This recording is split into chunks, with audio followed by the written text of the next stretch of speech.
Thank you, Madam Deputy Speaker, for the opportunity to update the House on the current situation between India and Pakistan in Kashmir, as I promised at the urgent question that was tabled last Wednesday.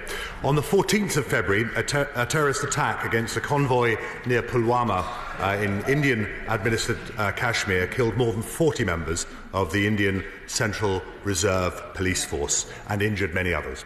The individual who claimed responsibility for the attack associated himself with the group Jaish-e-Mohammed, JEM, and this suicide attack drew international condemnation, including from the Foreign and Commonwealth Office, and increased tensions between India and Pakistan. Now, whilst exactly what happened beyond that remains contested, it's our understanding on the 26th of February, Indian aircraft crossed the line of control between India-administered Kashmir and Pakistan-administered Kashmir and carried out airstrikes into Pakistani territory. The following day, Pakistan launched missile strikes into India-administered Kashmir, and there was an aerial exchange between Indian and Pakistani fighter jets. An Indian Air Force plane was shot down by Pakistan and its pilot captured. At this point, there was a serious risk that a mishap could lead to a fully fledged war between two nations with both regional and international implications. On the 28th of February, the Pakistani Prime Minister Imran Khan announced that he would hand over the captured Indian pilot, and the next day, Wing Commander Abhinandan Varathman returned to India. This, together with public and private indications that Pakistan was prepared to tackle the terrorist groups that threaten India, has seen a welcome pause in the escalating tensions between the two countries. Nevertheless, the UK government remains deeply concerned by the raised tensions between the two countries and the underlying issues that have led to this situation. We welcome the fact that India and Pakistan have both stated publicly they do not wish to escalate tensions further. But the situation remains fragile, and both militaries remain on a heightened alert. There accordingly remains a high risk of some further incident. The situation could, I'm afraid, move quickly back into crisis. Indeed, just this morning, media reports have come in of a deadly grenade attack in Jammu. India and Pakistan are close and long-standing friends of the United Kingdom. Our bilateral ties with both countries are long and deep, and bolstered, of course, by large Indian and Pakistani diaspora communities that we have here in the United Kingdom, both of whom also deeply concerned by the situation. We encourage both countries, but also our friends, particularly here on these shores, to find diplomatic solutions to the underlying cause of conflict between them. Members should be assured that the UK has worked and continues to work tirelessly through all diplomatic channels to encourage further de-escalation, but also to ensure longer-term regional stability. We do this alongside our international partners and, of course, with a wide range of counterparts in both India and Pakistan.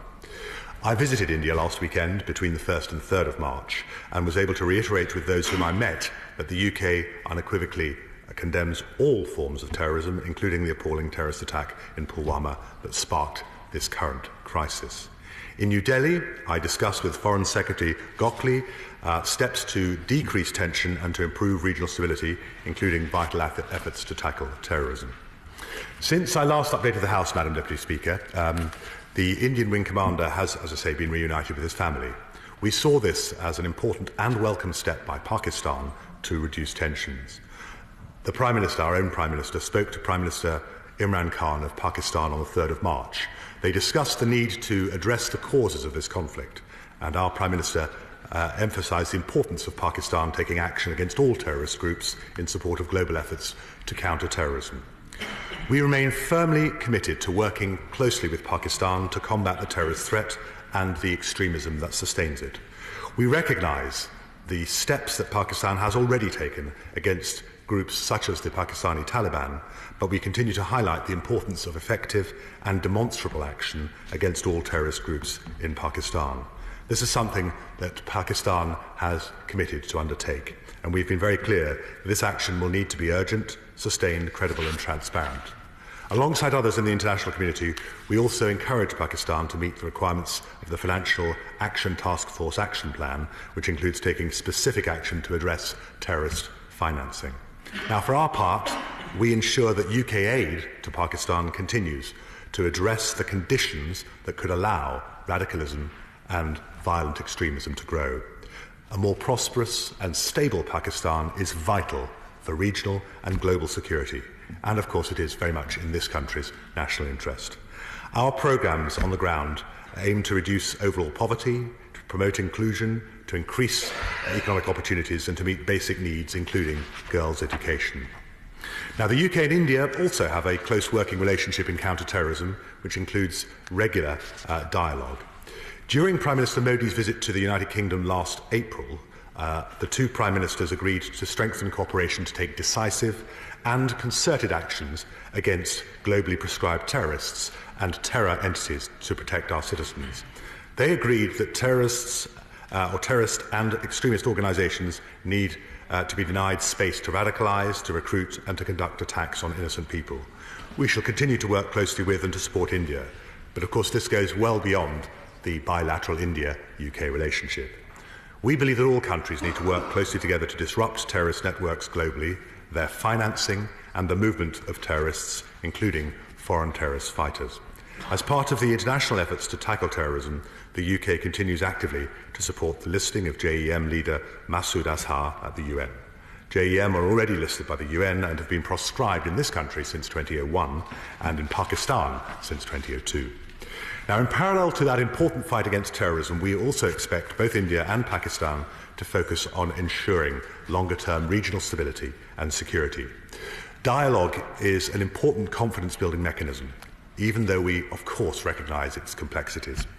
We strongly encourage both countries to engage in this way. The UK will follow developments closely, and we stand ready to support, should India and Pakistan both deem that this would be constructive. As honourable members will be aware from the conversations we've had both at the APPG and in this House only 8 days ago, it is our long-standing position that it is for India and Pakistan to work together to find a lasting political resolution, taking into account the wishes of the Kashmiri people. It is not for the UK to prescribe a solution or to act as a mediator. But in the meantime, I would like to confirm to the House that we shall continue to monitor this situation very closely. Naturally, we keep all our travel advice under constant review. Madam Deputy Speaker, may I close this statement by reiterating the Government's wholehearted support for those who fight terrorism, but also our sustained commitment to working with India and Pakistan to further de-escalate the current situation. I know that there are many members of the House, many of whom are here today, who will agree that a calming of these tensions is obviously in our collective interest. But also, I think there's an important part to be played. And I was very struck going to both New Delhi and to Mumbai last weekend, just how many of my counterparts were very well aware, had watched this urgent question debate taking place last week. I think the message really goes loud and clear from this House. There are many friends of India and Pakistan here who wish to see a better future for all who live in Kashmir, and I commend this statement to the House. Liz McInnes. Thank you, Madam Deputy Speaker, and I thank the Minister of State for advance sight of his statement. There is great concern across this House and in many of our constituencies about what is happening in Kashmir and the tension it is creating between India and Pakistan. The biggest military confrontation between those two countries for 20 years. So I want to applaud the Foreign Office team for keeping the House updated and for the sober and constructive tone of the statement we have heard today. It is important at the outset to go back to the immediate cause of this crisis, the vicious terror attack on a convoy of Indian troops travelling through Pulwama on February the 14th, leaving more than 40 of them dead. India has been absolutely right to take action against the terror group responsible, known as the JEM, and to demand that Pakistan take action as well. We welcome the fact that Pakistan has started to take that action with the detention of several members of JEM and other proscribed organisations earlier this week. But like the Indian government, we would urge them to go further, first by prosecuting those individuals where there is evidence of their links to terror offences, and second, by arresting and prosecuting the head of JEM, Masood Azhar. On the issue of Masood Azhar, we also welcome the latest moves to ensure that he is finally designated as a global terrorist by the UN Security Council. And can I ask the Minister of State whether there are signs of movement on this issue by China, given their previous veto of such action? Finally, on the Pulwama attack, will the Minister also join me in urging the Indian authorities at national and regional level to follow the welcome instructions of the Indian Supreme Court to ensure the protection and safety of those innocent civilians, men and women of Kashmiri origin, from suited business people to street traders who have faced violent reprisals across India following the Pulwama attack. Turning to the recent military escalation around the line of control, in this age of doctored images and social media misinformation, it has been genuinely bewildering trying to work out what has actually happened, as opposed to what has been claimed. But I think we can all say one thing with clarity, which is that both sides have a responsibility to dial down the rhetoric, to de-escalate the tension, and avoid taking any further military action, whether in the air or on the ground, that could inflame the situation further and risk a descent into open conflict.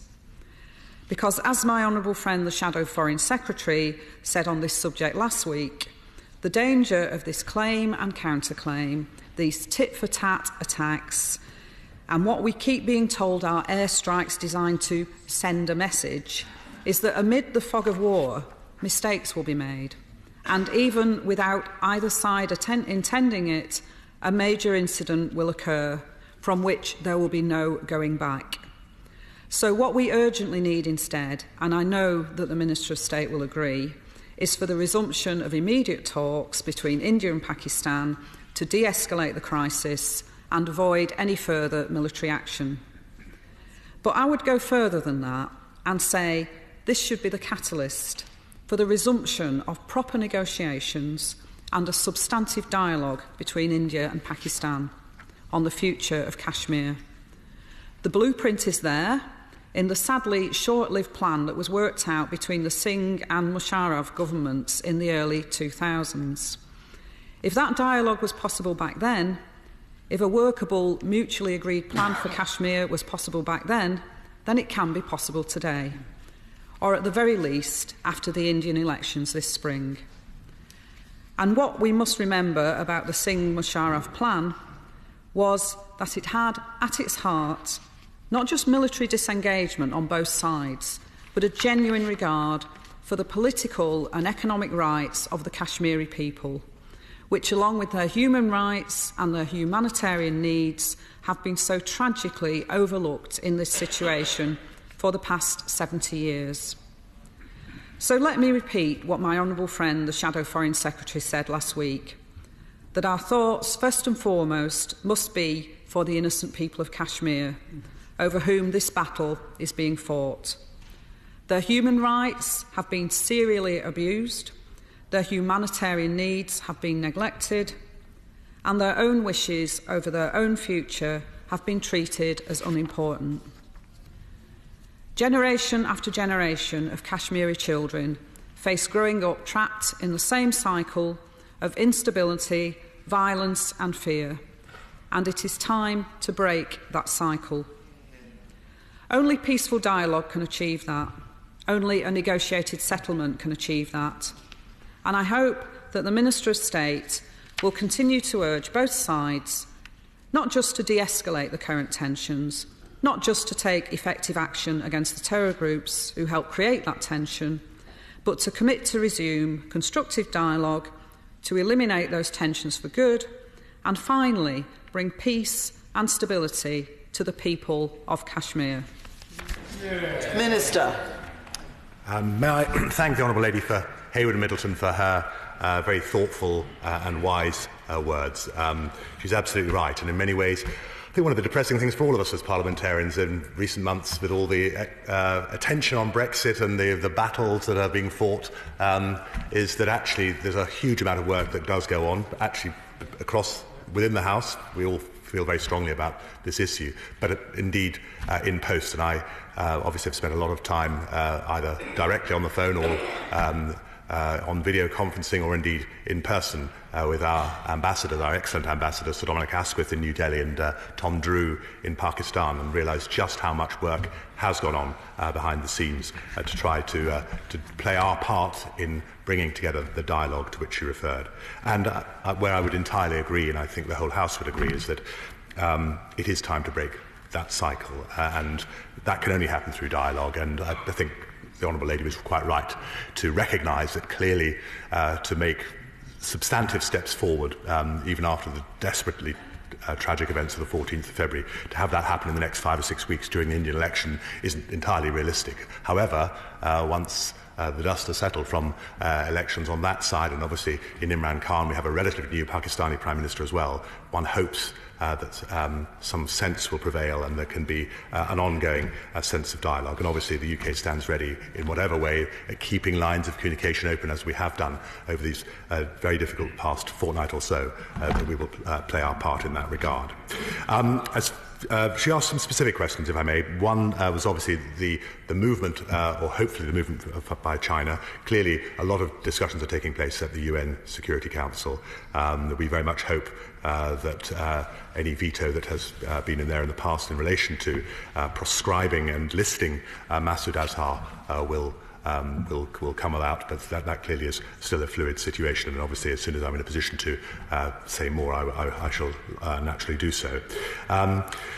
I think she was right also to say that, clearly the Indian Supreme Court has made judgments that all of us should take close attention to in relation to the duties and responsibilities of the Kashmiri public. I was just going to say, if I may, just one other thing. It was actually something I read only yesterday, a rather perceptive piece in The Guardian reported when she made reference to the idea of what has happened is still open to some dispute, and it was said, I think rather skillfully, that both sides have an interest in keeping the narrative malleable, because it does give both India and Pakistan room to claim victory, but also, more importantly, to refrain from further strikes. There's always a sense of each side being able to perhaps get the last word, because there is that sense of ambiguity. And I think ambiguity of this sort can at times assist in de-escalatory sentiment, and it's also therefore all the more important for us to, as I say, maintain elements of that ambiguity rather than try to ramp up the pressure going forward.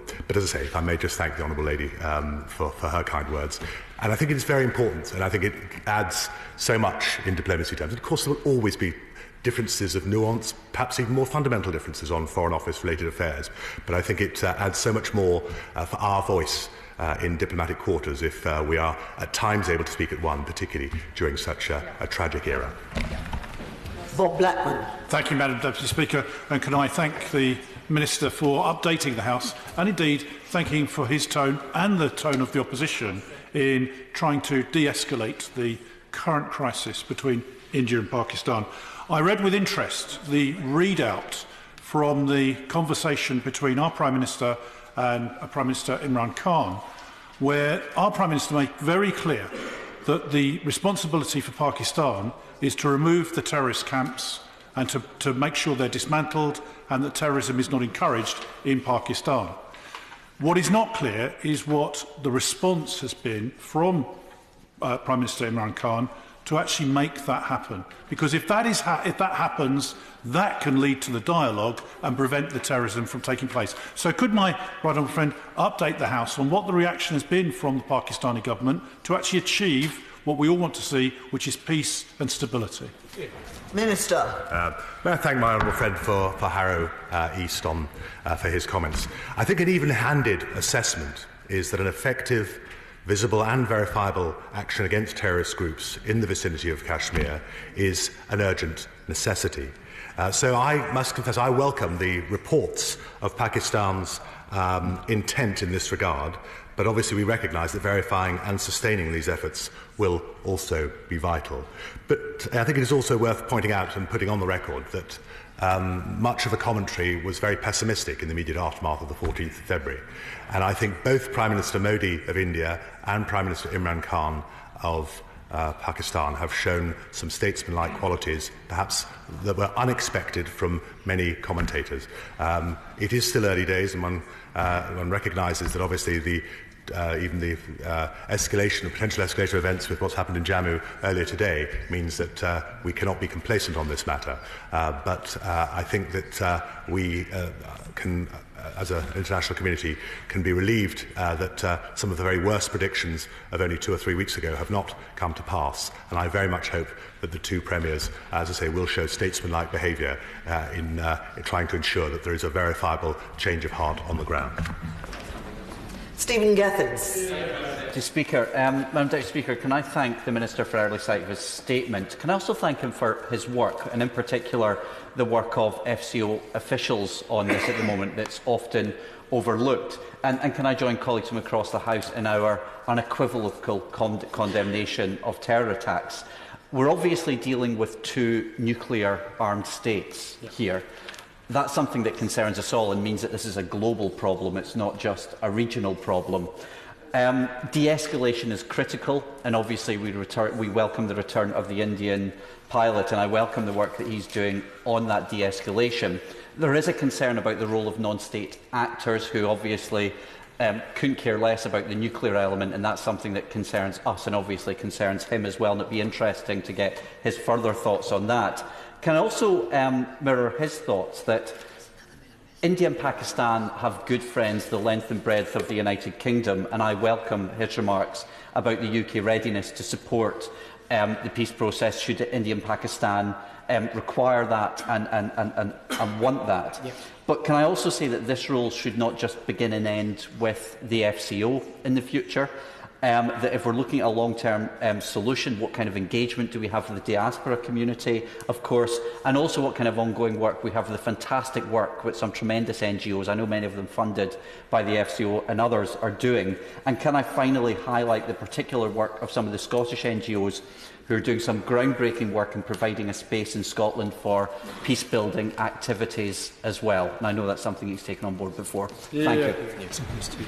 Thank you. Thank the Honourable Gentleman for Fife North East. I think he's absolutely right. There is a role not just for the Foreign and Commonwealth Office, and he will appreciate that clearly, particularly obviously in Pakistan, with the single biggest DFID budget that we have, that there's a lot of work that goes on, some of which obviously is perhaps rather too sensitive to be able to bring up on the floor of the House, so he will understand, but also the Department for International Trade, and increasingly, of course, the importance of technology for both of those countries. And I am well aware from my own speeches to diaspora communities, both on the Pakistan and Indian side, that DCMS has an important role to play. And indeed, while I was in Mumbai, it had been a pre-arranged visit that ended up being a rather fortuitous time in diplomatic terms, but I had conversations in relation to fintech initiatives that take place between India and the UK. But it's also worth pointing out that actually there's quite a fledgling but quite important technology industry in Pakistan, and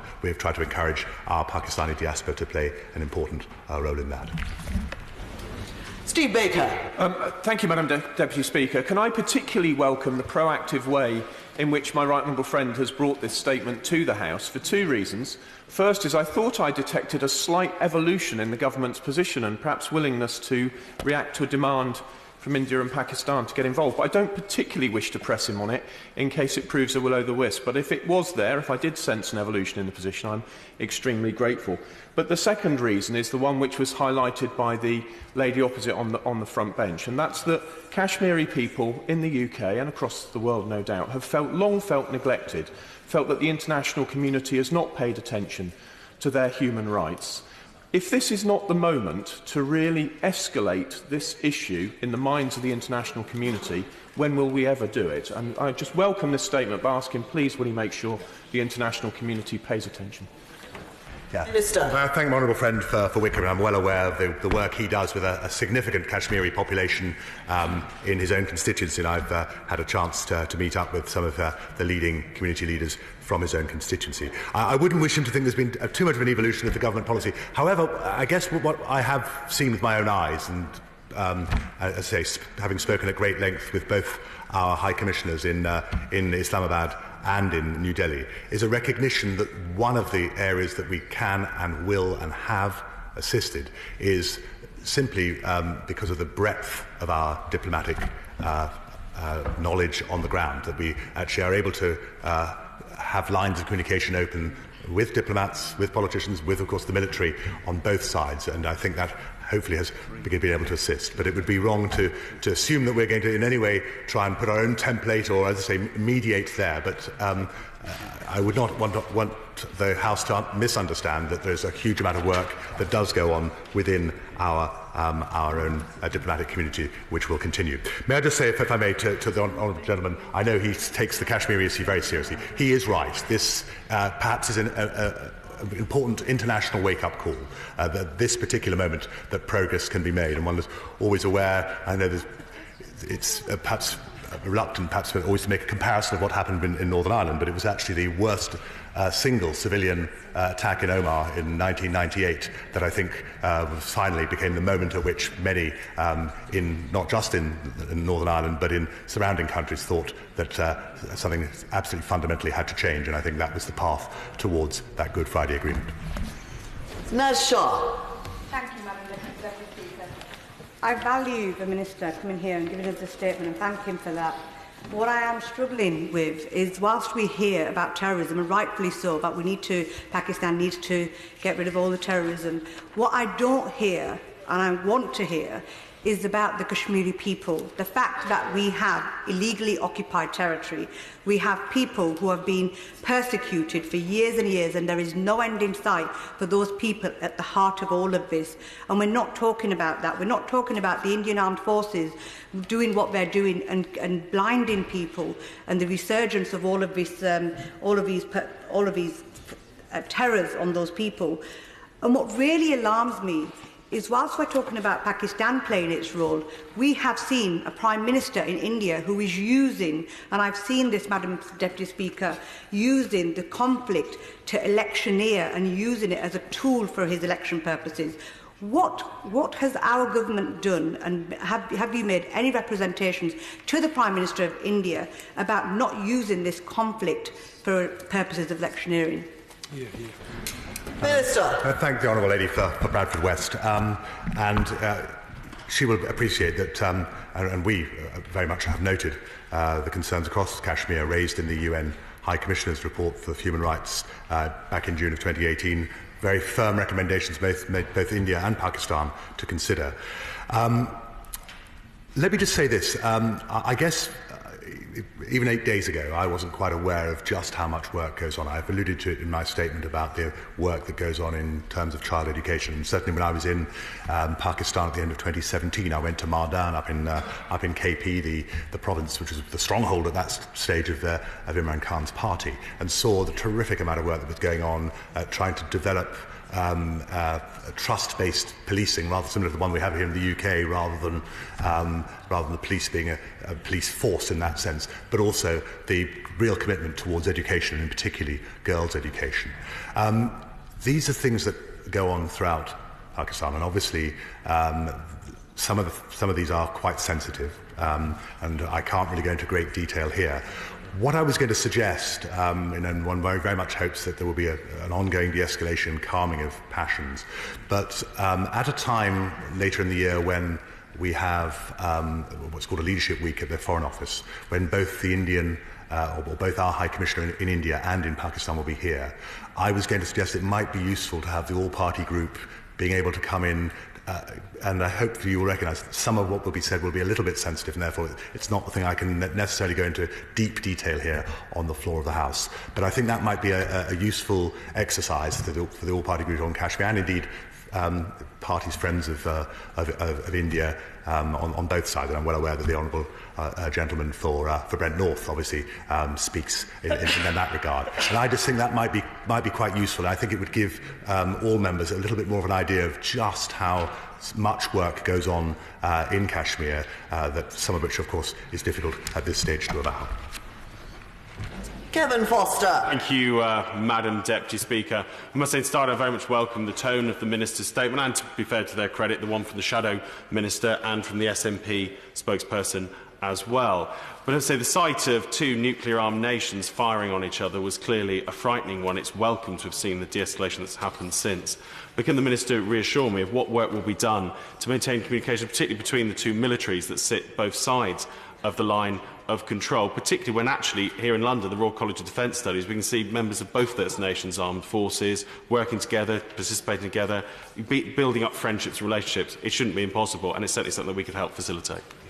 No, I thank my honourable friend for Torbay for what he has said, because actually he's right. In many ways, our defence capability here, obviously a significant number of leading figures in both the Pakistani and Indian military have come out of Sandhurst, have been trained here. And of course that is one of the reasons that it is one of the aspects of UK soft power. Having these sorts of institutions allows essentially the alumni to maintain contact going forward. But we will do all that we can to keep as many lines of communication open. And as I said, I think one doesn't perhaps recognise until such incidents occur just how important developing that soft power of those connections, both for the UK's purpose but also for countries caught in the sort of problems that are faced in Kashmir.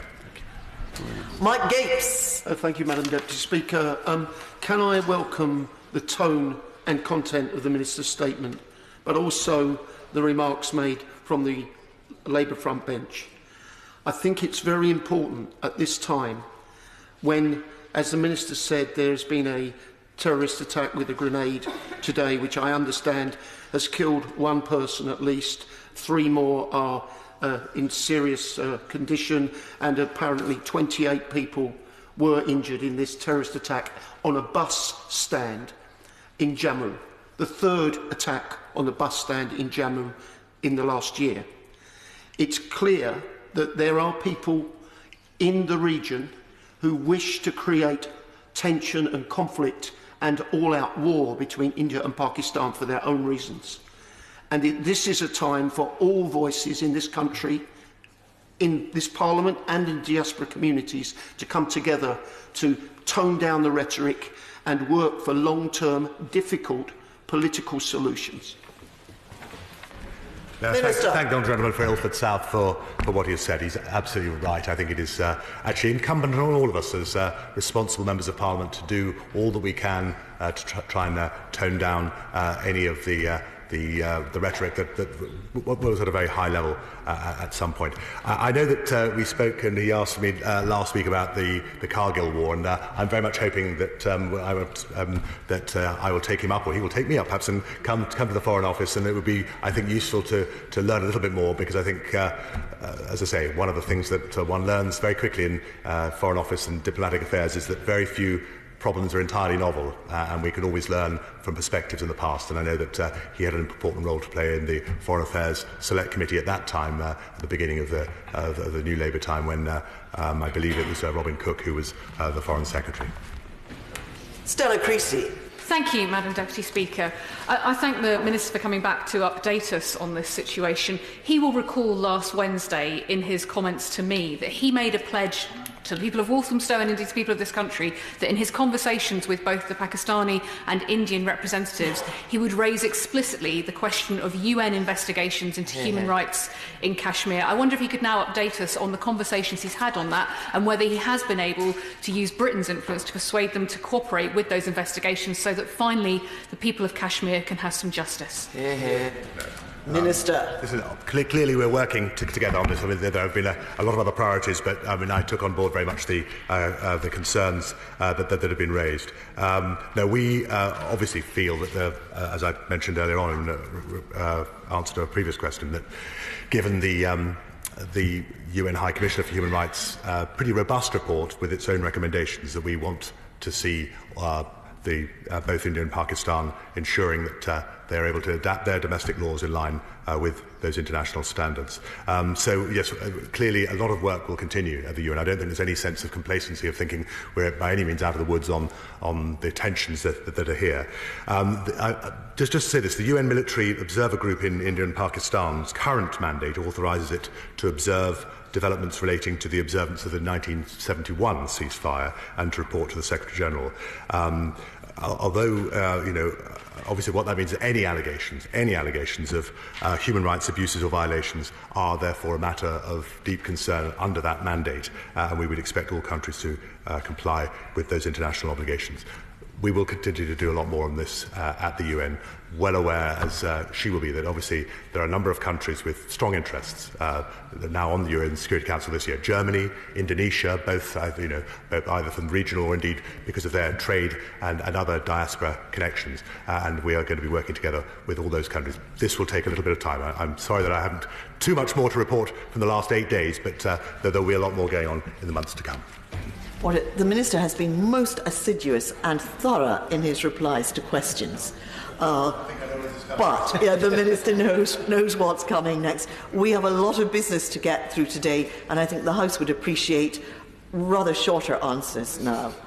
Tom Brake. Thank you, Madam Deputy Speaker. Can I join, first of all, the unanimous condemnation of these callous terrorist attacks, and also underline, as I think he would, that this matter of Kashmir will only be resolved when India and Pakistan put the interests of Kashmiris centre stage. In relation to his statement, there's one point I was hoping he would clarify. He's referred to the fact that Pakistan's actions need to be urgent, sustained, credible and transparent. It's not clear to me whether, in fact, he believes that to be so.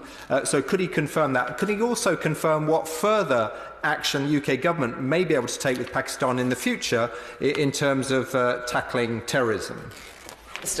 No, there's a clear intent, and I would say thank the Right Honourable Gentleman for Carshalton and Wallington for his comments. There's a clear intent from the Pakistani authorities to ensure that these are going to be verifiable and transparent, as I have pointed out, and obviously that will be tested within time. But I think we have felt that there's been a very positive stance made by Prime Minister Imran Khan, recognising there are concerns on the ground in Pakistan with terrorist-related organisations.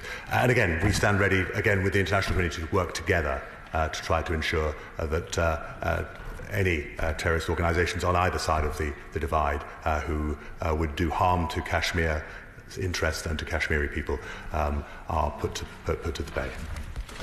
Ansar Khan. Thank you, Madam Speaker. I'd like to thank the government for the steps they have taken to de-escalate the tension between Pakistan and India. The world cannot afford for these two nuclear countries to go to war. We all want to ensure the safety and human rights of the people of Kashmir. It is disappointing that the Minister has not said a single word on the question of human rights in his 3-page statement. Does the Minister agree that there is a role for the United Nations or the other independent parties to monitor and report on the alleged human rights abuses? The Indian government has locked up hundreds of Kashmiri leaders. Does the Minister agree that India must remove restrictions on the Hurriyat leadership and accept that Kashmiris are the third party in this conflict? He knows I can't go as far as to satisfy him with what he said about the idea of Kashmir being a third party. We don't recognise the notional government of Kashmir for perhaps obvious reasons we've pointed out. But I would say that on the human rights issues, as I referred earlier on to the Honourable Lady for Walthamstow, what we're doing at the UN level. But I also think it's important to recognise that we will continue to make representations, as we have done in the past. We will continue to do that to try and ensure that there is a proper, again, verifiable concerns about human rights, wherever they come from, and I accept they come predominantly from the Pakistani side about what is happening in Indian administered Kashmir. But we will continue to make very strong representations in that regard. Tamanjeet Singh Desi. Thank you very much, Madam Deputy Speaker. Many of us were appalled at the despicable terrorist attack in Pulwama, but it was also awful to see reprisals taken against entirely innocent Kashmiri people in India. However, along with my Slough constituents, I was very heartened to see various Sikh groups in the neighbouring Punjab and other human rights organisations elsewhere stand up for and protect Kashmiris living within their neighbourhoods. Will the Minister continually make clear to his Indian counterparts that while we understand their anger, they must ensure innocent people are not harmed in response? Minister. I can confirm that in my conversations with Foreign Secretary Gokal in New Delhi last week, I did bring up that very point, and we shall continue to do so. Imran Hussain. Thank you, Madam Deputy Speaker. Can I join other honourable members in our unanimous condemnation of terrorism in all its forms. And can I also welcome the Minister's efforts to de-escalate this very dangerous situation. Can I also welcome the voices of all those people on all sides of this that continue to voice with reason the message of de-escalation, peace and stability in that region, and in particular the Pakistani government and Imran Khan in their real gesture of peace to release the captured Indian pilot. Madam Deputy Speaker, at the heart of this continues to be the sons and daughters of Kashmir, and tragically today, again, I did not hear anywhere in the Minister's statement the outright condemnation of the continued human rights violations. And just this morning, I have had constituents who have given me reports of ceasefire violations in Bimber, Kotli and Smani districts, which has left people injured and many running and fleeing. So can I urge the Minister to demand an urgent end to the ceasefire violations and actually urge the Indian government, as Pakistan has done, to allow the international community to come together and act as mediators to allow an end to the human rights violations and self-determination. Minister. He's getting every last word in, isn't he? May I thank the honourable gentleman for Bamford East, and I'm doing my best to try and de-escalate some of the passions and tensions even on the floor of the House. But no, as I've said last week, I very much admire the real sense of passion he has, and please do not think that we do not express the concerns on human rights. And of course there are concerns on both sides of that divide. It would be wrong to think that it's one-way thing. One of the concerns about using the word condemn, and of course we don't support human rights violations, but using the word condemn isn't enough. We want to actually try and do something more constructive. Condemning is simply words. I hope that he recognises that a lot of action is also taking place from both from Islamabad and from New Delhi, and we should continue to do that work. Thank you. Jess Phillips. Thank you, Madam Deputy Speaker. I mean, I also welcome the tone of this debate in what can be a very tense subject matter and has been a very tense situation. One of the problems that causes terrorism all around the world, and certainly in this area, is information and misinformation. And what many honourable members have called for in the monitoring by an honest broker in the UN in the area in Kashmir could not only help us find out which human rights violations are going on and seek to offer aid and support and condemnation, but in fact help with some of the efforts to stop terrorism through misinformation, through propaganda. Is this not something that the UK government should constantly be pushing for UN investigators and monitors in Kashmir to protect Kashmiri people? The issue of disinformation that the Honourable Lady for Birmingham Yardley rightly points out, of course, is a global phenomenon. I'm afraid the nature of social media, and of course it is something that we're going to be addressing or trying to do something to address, or at least corral the international community with a conference on press freedom, and this will be one of the issues that will emerge in July of this year. Madam Deputy Speaker, if I may just sum up by saying this. It applies really to this point that was made. I think the trust that has been built up over the years within our diplomatic network genuinely assisted in keeping open lines of communication between Indian and Pakistan counterparts during the very fraught weeks of events since the 14th of February. And I think that we can be very proud, and as I say, at a time when perhaps so much of our energy and attention is on the Brexit disputes, we can be very proud that actually we have in the Foreign Office individuals who are working hard to do their best to try and ensure that when there are flashpoints such as those that happen in Kashmir, that we can utilise as much of our diplomatic muscle, really in many ways, that network to ensure that we can try and do our best to bring sides together. And I think we can all be very proud of that, but equally we are not complacent, and we will continue to work very hard to try and ensure that de-escalation and that sense of calm that has come into place over the last couple of weeks is maintained. Thank you. Thank you. We now come to the Select Committee statement on the Public Accounts Committee report on the